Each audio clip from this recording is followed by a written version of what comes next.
5. Oh, great. So you got an arrow right in your chest, and you're out 10 melee. Oh, no. Don't worry about it, Mike. I got resurrection. I'll bring you back. I'm already one of the undead, Greg. I can still throw death spells, huh, Steve? I'm just trying to help you out, man. Don't be so cranky. How about throwing a spell over the peaceful man? My best friend's mother burned all of his D&D books and destroyed his miniatures, as she was made to believe D&D was a tool of Satan to recruit innocent, unsuspecting youth into the legions of hell. In the 80s, it was common knowledge that playing Dungeons & Dragons had trapped us in Satan's loving embrace, and as his loyal servants, we would unleash the hounds of hell upon our school. Ultimately, the fallen angel would swallow up the entire student body and faculty. That is because playing Dungeons & Dragons made us a target of the Satanic Panic, as if harassment and bullying for being a geek and a nerd wasn't enough, from our classmates, but now we had to deal with grown-ass adults afraid of imaginary creatures posing imagined threats. And these are the people who were worried that playing D&D would cause us to lose touch with reality.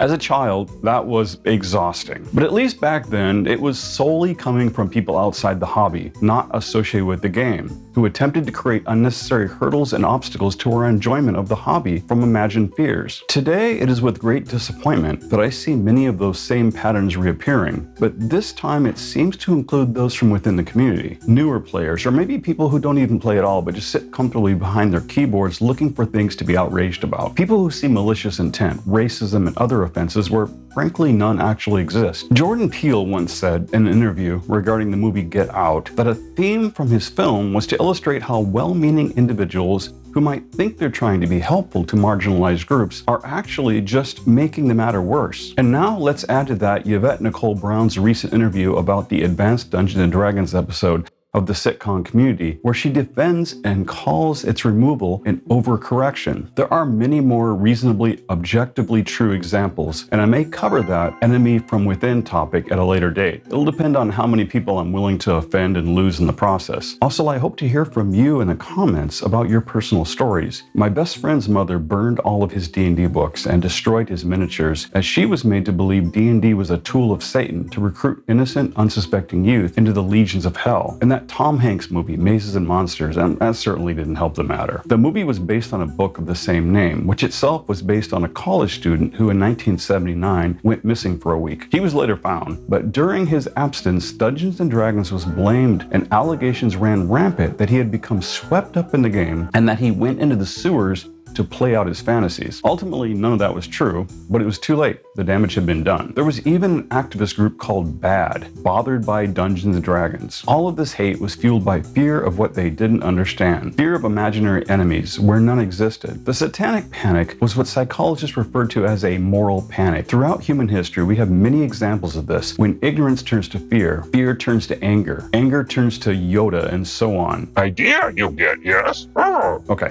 Terrible Yoda impersonations aside, there was the Salem Witch Trials in the 1600s, the Red Scare in the 1950s, and the Satanic Panic in the 1980s. While people were freaking out about our hobby, what I saw was people who played D&D and other games like it becoming more creative, developing better communication skills. I've seen very shy introverts learn to overcome their fears and really blossom with vastly improved interpersonal skills. I've seen it improve math and reading comprehension. I've seen D&D lead to an increased interest in history and critical thinking skills. For me, I had a rough childhood, which left me with CPTSD. This is a type of post-traumatic stress disorder first introduced by the psychologist Judith Herman in her 1992 book, Trauma and Recovery. Herman proposed that individuals who had experienced chronic and repeated trauma, particularly in childhood, could develop a distinct set of symptoms that were not fully captured by the diagnosis of PTSD. And this is another reason I'm so grateful for tabletop role-playing games, as they allowed me to gather with my friends, and without even realizing it, I was working through my anxieties simply by my involvement with the hobby. And this is backed by science. There have been several studies in psychology